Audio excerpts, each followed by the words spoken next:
vídeo de hoje do canal, atualizações sobre Marinho, Luciano recebendo propostas do exterior e mais sobre o último confronto no Morumbi entre São Paulo e Palmeiras. Então vambora pro vídeo!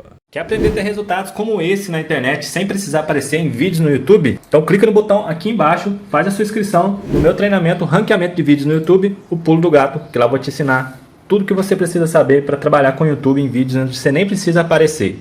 O plano A, ou aquele que estava em negociação, Marinho.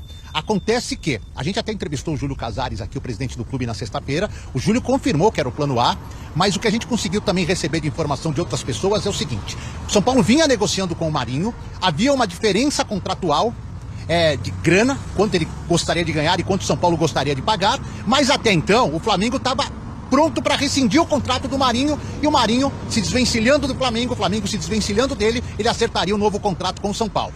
Aí, no meio da semana passada, o São Paulo é pego de surpresa e tentou tomar conhecimento do que estava acontecendo quando o Marinho entrou na justiça em busca de ser reintegrado ao grupo do Flamengo. Então aí o São Paulo colocou um pé no freio, manteve a negociação aberta, mas sem nenhuma outra reunião, sem nenhuma outra novidade, e estudou essa situação. E a partir de agora, o que o São Paulo vai fazer? Vai aguardar o Marinho se resolver com o Flamengo. A gente vai subir uma tela com uma matéria que o ESPN.com.br acabou de soltar. Entrevistamos a Mariju Maciel, que é a representante, a advogada do Marinho. Ela explica bem nessa matéria que o Marinho quer ser reintegrado. Já treinou hoje lá no Flamengo, sozinho, né? Era folga do elenco, postou nas suas redes sociais. E o São Paulo, então, neste momento, depois dessa entrada na justiça, está em compasso de espera. Só que também não vai esperar muito, porque não adianta querer esperar até a reabertura da janela o Marinho se definir. Se o Marinho não tiver uma resolução neste momento com o Flamengo, o São Paulo sai de campo no negócio. Quem já saiu, segundo a representante do Marinho, é o Marinho. Mas o São Paulo ainda mantém ali um alerta, um monitoramento para ver se a coisa pode ser retomada, a negociação pode voltar a acontecer entre as duas partes. Eu só peguei 2 anos de Tele Santana, bem lá atrás, trabalhando aqui no CT e acompanhando ele no dia a dia.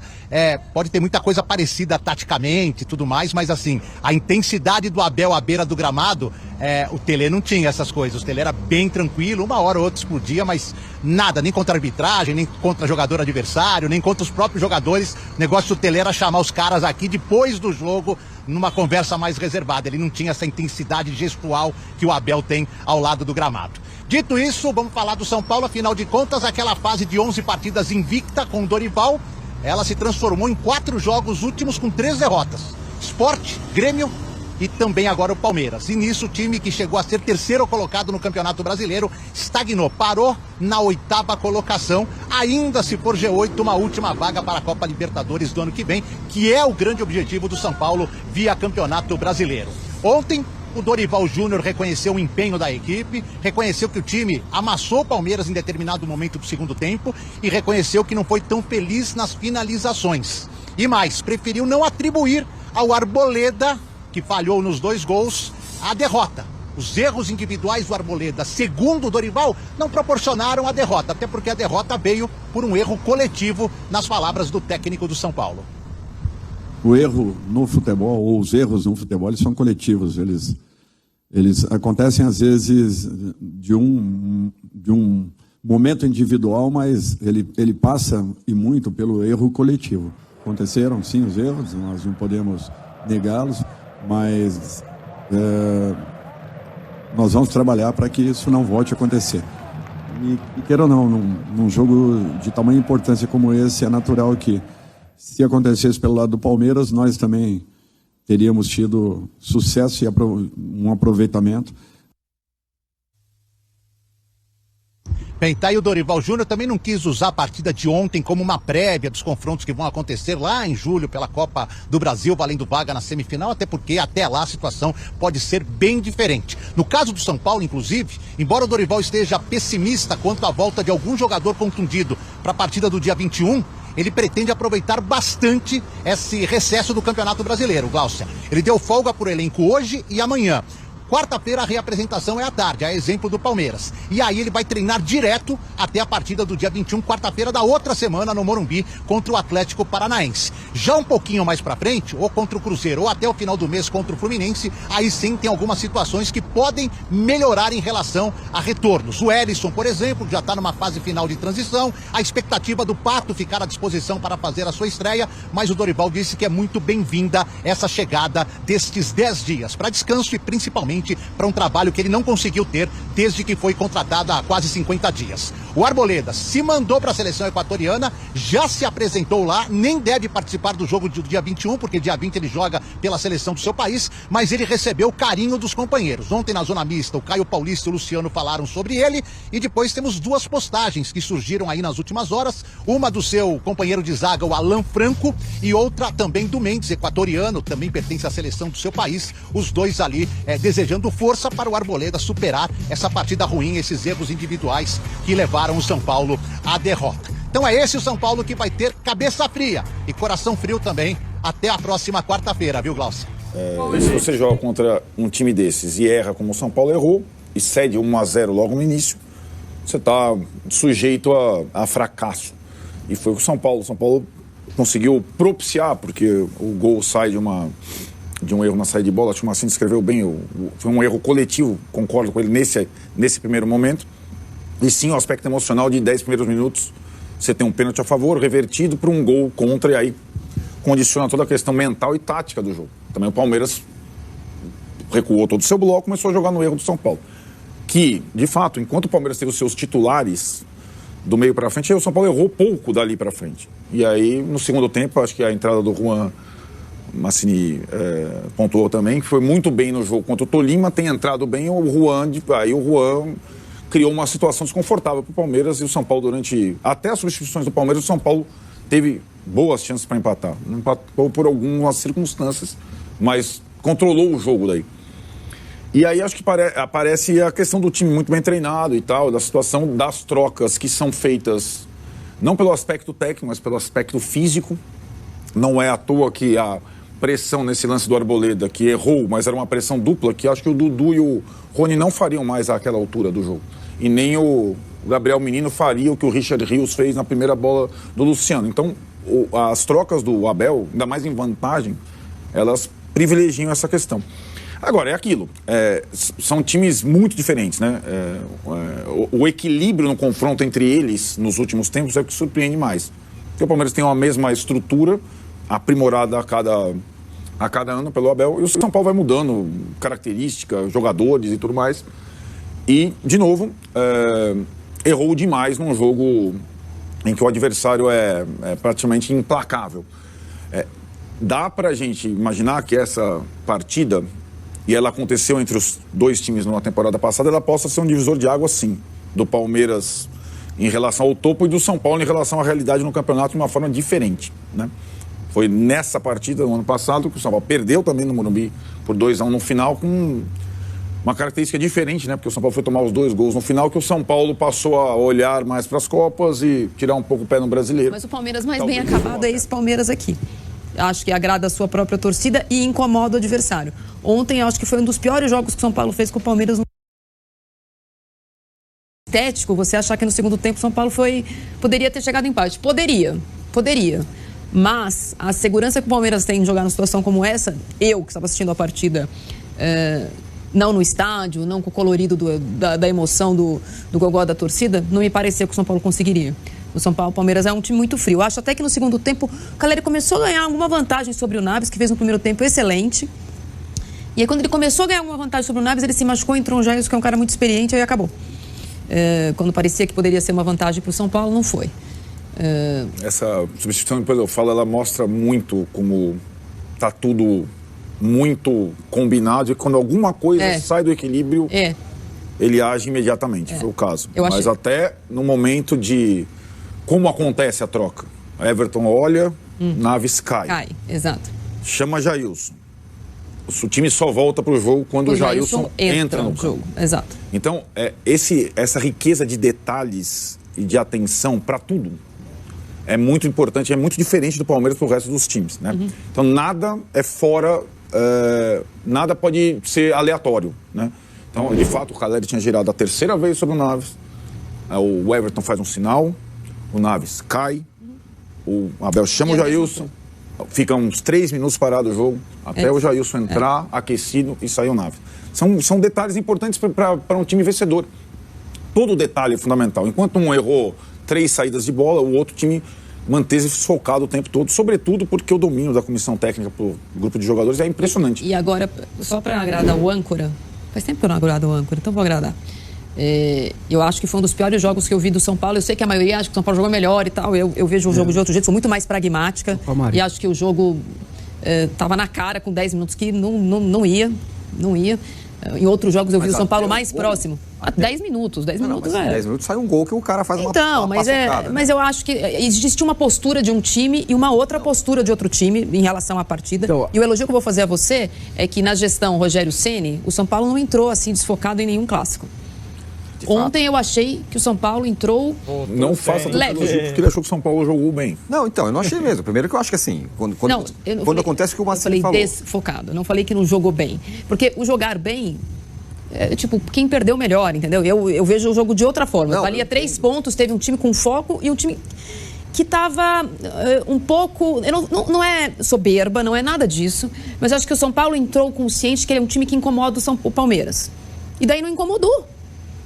Em outros jogos, talvez a preleção do Rogério, a verve do Rogério, outras coisas que o Rogério coloca antes da partida, que a TV São Paulo só coloca quando ganha, mas a gente pôde ver, talvez tudo que eu acho que é bom do Dorival, 95% do tempo, ontem eu acho que faltou. Mas em outros confrontos, sobretudo em outros locais como no Allianz, muitas vezes o São Paulo em 10 minutos estava perdendo por 2-0. O ponto é o seguinte... Eu estou falando geral, não estou dizendo que é regra. O meu elogio ao e acho que tem o componente Rogério, do pênalti revertido. Tem então, 2 minutos de jogo. Como o Ceni viu. 2 minutos de jogo, você tem 60 minutos. Se tiver 1-0, acaba outra coisa. Dá uma murchada. Aí depois... Com 10 minutos de jogo, o Arboleda dá uma paçocada, sai um gol. Aí é natural. Então, mas aí acho que é natural. Aí, para um time que sofre tudo isso, que é um time que normalmente perde, é um time em frangalhos do ponto de vista. Então, aí o Dorival tinha que ter entrado, né? Aí o Dorival tinha que ter entrado em campo. Mas aí no segundo tempo, tá 1-0. O jogo tá pendurado. Se você toma o segundo gol. Então, 30 minutos do primeiro tempo, faz a mudança.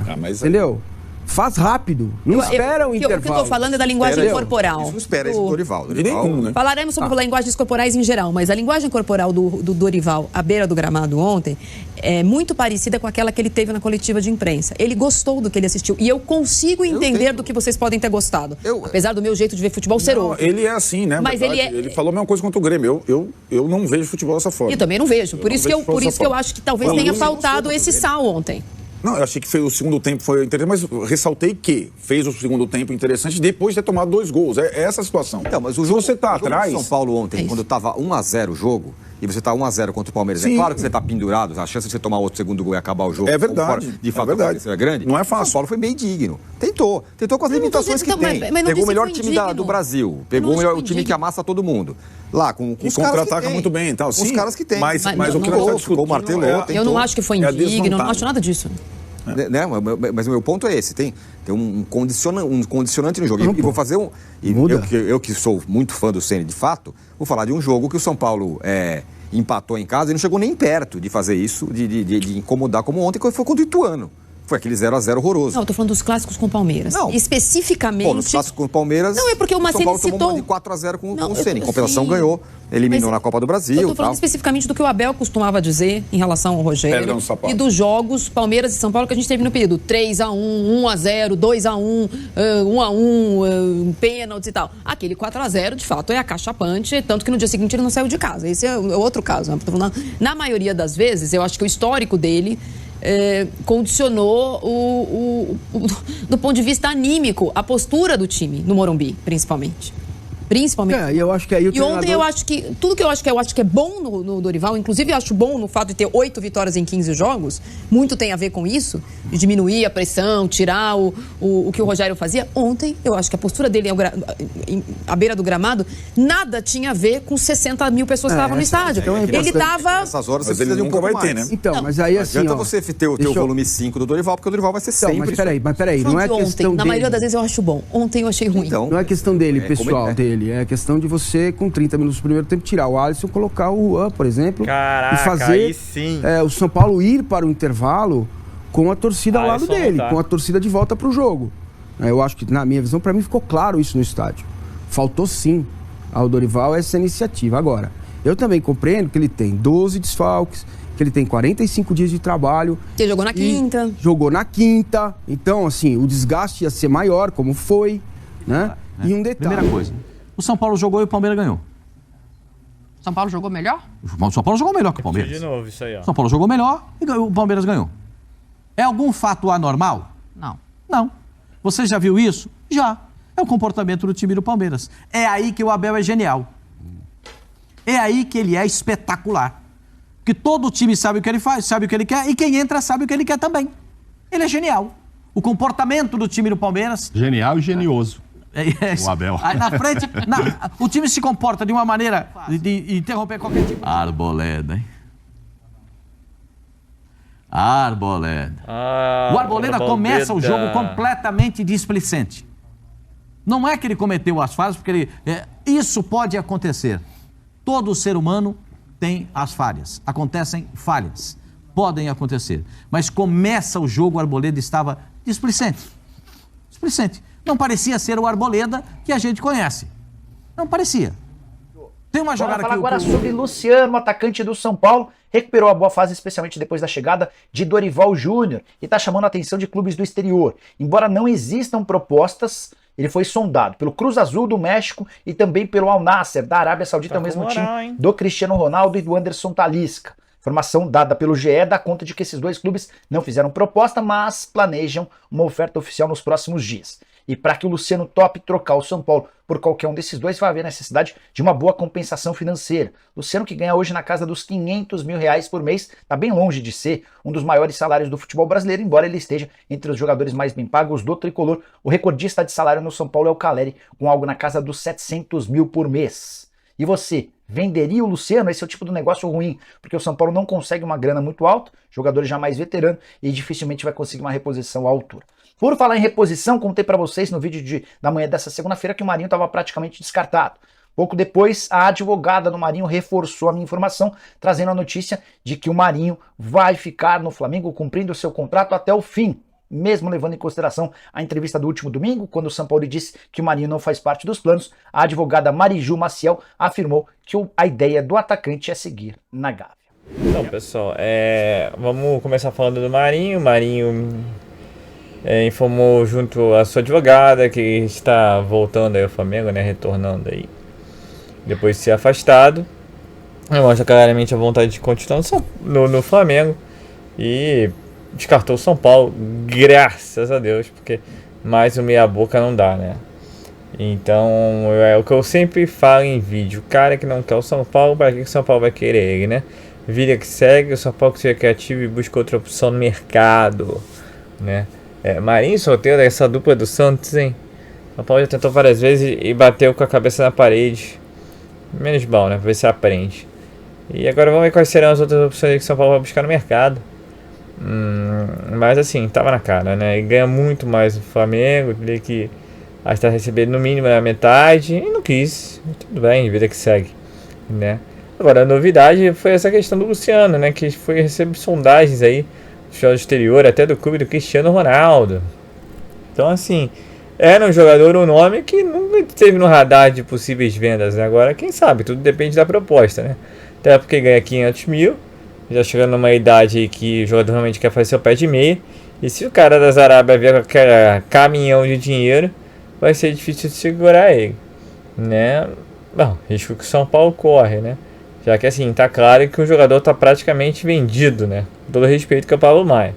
Agora o restante, veremos. Dorival deixou bem claro na última coletiva que ele não tá preocupado em contratar, ele tá preocupado em manter o elenco que ele tem hoje em mãos. Mas ele também sabe que o São Paulo claramente precisa vender jogador, né? A verdade é essa, né? Não tem bala na agulha, então não adianta. Então veremos aí. O mercado da bola promete, principalmente no que tange a vendas e aquisições. Tudo depende da oportunidade de mercado. Então é isso, é o São Paulo aí, após derrota contra o Palmeiras, folgando até quarta-feira. Quarta-feira a equipe volta e treina continuamente, sem parada, até quarta-feira que vem, sem ser essa, né, a outra, em que joga contra o Atlético Paranaense no Morumbi. Veremos aí se a casa está cheia, né, porque essa derrota do Palmeiras foi uma ducha de água fria. E, bem, vida que segue, né, um aprendizado. Esperamos que o Dorival tenha aprendido aí com seus erros, mas principalmente que o Arboleda, né, não tem um jogo bizonho como teve, né, no domingo. Então é isso, pessoal. Sou Marcelo Mazorra do canal Mazorra SPFC. Se você quer ficar ligado nas últimas, nas notícias, nas novidades do São Paulo Futebol Clube, não deixe de inscrever no canal, ativar o sininho para notificações e, se puder, nesse vídeo, deixa aquele likezão, tá ok? Saudações cores, uma ótima terça-feira a todos e valeu! Quer aprender a ter resultados como esse na internet sem precisar aparecer em vídeos no YouTube? Então clica no botão aqui embaixo, faz a sua inscrição no meu treinamento Ranqueamento de Vídeos no YouTube, o Pulo do Gato, que lá eu vou te ensinar tudo que você precisa saber para trabalhar com o YouTube em vídeos onde você nem precisa aparecer.